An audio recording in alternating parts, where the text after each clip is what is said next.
இன்னைக்கு நம்ம இந்த வீடியோவில் பார்க்க போகிற விஷயம் கேட்டிங்கன்னா பலவிதமான WWE ரெஸ்ல்மேனியா பற்றியான அப்டேட் வந்திருக்கு. அதெல்லாம் என்னன்றது தெரிஞ்சுக்கிறது முடியும். நீங்கள் நம்ம சேனல் சப்ஸ்கிரைப் பண்ணிச்சிங்க. இதே போல் இன்ட்ரெஸ்டிங்காக ரெஸ்லிங் பார்க்குறவங்க ஃப்ரெண்ட்ஸுக்கு இந்த வீடியோ ஷேர் பண்ணிவிட்டு தொடர்ந்து பாருங்கள். ஃபர்ஸ்ட் WWE ரெஸ்ல்மேனியா டே 1 மெயின் ஈவெண்ட்டை மாற்றிட்டாங்க. டே 2 மெயின் ஈவெண்ட் எல்லாருக்கும் தெரிஞ்சிருச்சு, ஜான் சீனா வர்சஸ் கோடி ரோட்ஸ்னு. டே 1 மெயின் ஈவெண்ட்டாக Gunther versus Jey Uso match தான் ஃபிக்ஸ் பண்ணியிருந்தாங்க. இப்போ அந்த மேட்ச்சை WWE ஓரம் கட்டிட்டாங்க. அந்த மேட்சை ஓரம் கட்டிட்டு காரணத்துக்கான உண்மை காரணம் என்னன்றது தெரிஞ்சுக்கலாம். அந்த மேட்சுக்கு பதிலாக WWE எந்த மேட்சை ஃபிக்ஸ் பண்ணியிருக்காங்கன்னு கேட்டிங்கன்னா CM Punk vs Seth Rollins vs Roman Reigns, இவங்க 3 பேருக்கு மேட்ச் வச்சுருக்காங்க. இந்த மேட்ச்சில் வந்து ஃபர்ஸ்ட் டைமாக மெயின் ஈவெண்ட்டை WWEலே வரலாற்றிலேயே ரெஸ்ல்மேனியாவில் முதல் முறையாக மெயின் ஈவெண்ட் விளையாடுறாரு CM Punk. அதனாலவே இந்த மேட்சை வந்து WWE மெயின் ஈவெண்ட் மேட்சாக வச்சுட்டாங்க. அது மட்டும் இல்லாமல் டே 1 மெயின் ஈவெண்ட் இதுதான். அப்போது Gunther versus Jey Uso match main event கிடையாதுன்ற மாதிரி இப்போதைக்கு கன்ஃபார்ம் பண்ணிட்டாங்க. இதன் மூலமாக என்ன தெரிய வருதுன்னு கேட்டிங்கன்னா கந்தர் தான் இந்த வாட்டி ரெஸ்ல்மேனியாவில் சாம்பியனை ரிட்டைன் பண்ண போகிறான்ற ரூமர் வர ஆரம்பிச்சிருச்சு. ஏன்னா இது மெயின் ஈவெண்ட்டாக இருந்துச்சுன்னா ஈட்மேனியாவாக இருக்கும். இந்த வருஷம் ஈட்மேனியா நடக்காது அப்படின்ற மாதிரி இப்போ ஒரு ரூமர் போயிட்டு இருக்கு. அதனால ஈட் மூமெண்ட் கிடையாது. அதனால இந்த வாட்டி கந்தர் தான் ஜெயிக்க போறாரு. அதனால கந்தர் வர்சஸ் ஜே யூசோன்ற மேட்ச் என்னதான் வந்து அங்கே உள்ள ஆடியன்ஸ் லைவ் ஆடியன்ஸ் என்ஜாய் பண்ணி பார்த்தாலும், அதை வந்து ஜே யூசோ செலிப்ரேட் பண்ணுறதை என்ஜாய் பண்ணி பார்த்தாலும், ஆனால் வந்து வேர்ல்டு வைடாக உள்ள ஆடியன்ஸ் சோஷியல் மீடியாவில் பார்க்குற ஆடியன்ஸ்லாம் அந்த மேட்சை வந்து இன்ட்ரெஸ்டாகவே பார்க்கல. அதனால கந்தரை வாட்டி இந்த வாட்டி சாம்பியனை ரிட்டைன் பண்ண வைக்க போகிறதாக ரூமர் இப்போ போயிட்டு இருக்கு. அதனால தான் இந்த ரெஸ்ல்மேனியா மெயின் ஈவெண்ட் டே 1 main event CM Punk vs Seth Rollins vs Roman Reigns match. இந்த மேட்சை பொறுத்த வரைக்கும் CM Punk முதல் முறையாக விளையாடுறாரு. அதனால தான் கண் கலங்கி இருப்பார்.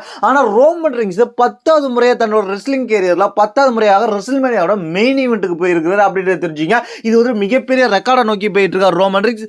செத் ரோலின்ஸ் ரெஸ்ல்மேனியா மெயின் ஈவெண்ட் நிறைய முறை விளையாண்டுருக்காரு. ஆனால் CM Punk இது ஃபர்ஸ்ட் டைம்ன்றதுனால இந்த மேட்ச் இன்ட்ரெஸ்டாக போக போகுது. அதனால தான் இந்த மேட்சை வந்து இன்ட்ரெஸ்டாக ஆக்கணுன்றதுக்காக தான் அந்த இடத்துல வந்து அந்த மேட்சை வந்து WWE வந்து இப்போ சேஞ்ச் பண்ணி இந்த மேட்சை வச்சிருக்கிறாங்க.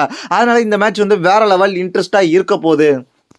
அடுத்த நம்ம பார்க்க போகிற விஷயம் கேட்டிங்கன்னா இந்த வருஷம் ரெஸ்ல்மேனியாவில் இன்னொரு மேட்ச் ரொம்ப இன்ட்ரெஸ்டாக ஸ்டோரி லைனோட போயிட்டு இருந்துச்சு. அந்த மேட்ச் என்ன மேட்ச்னு கேட்டிங்கன்னா Damian best versus dream maker. இந்த மேட்ச் இப்போ பொறுத்த வரைக்கும் இந்த மேட்ச் வந்து இப்போதைக்கு WWEல நடக்க போகிறது இல்லை.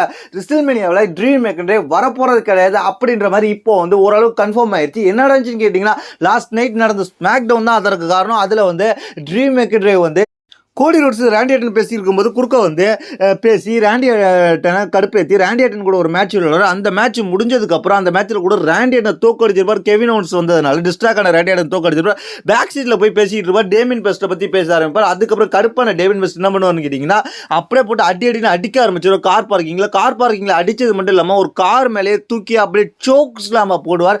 பயங்கரமாக இருந்துச்சு. இது பயங்கரமாக இருந்துச்சு. இதில் என்ன ஆயிடுச்சுன்னு கேட்டிங்கன்னா அந்த இடத்துல வந்து கண்ணாடி மேலே உழுவார்.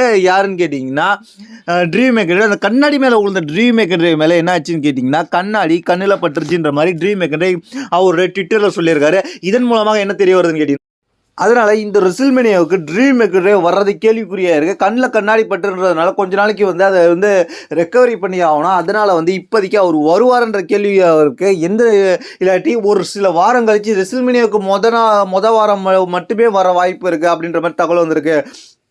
இதுதான் ட்ரீம் மேக்கர் ட்வீட் பதிவு. இதை பற்றி உங்களுடைய கருத்து என்னன்றது கீழே உள்ள கமெண்ட்ஸ். தேங்க்ஸ் ஃபார் வாட்சிங்.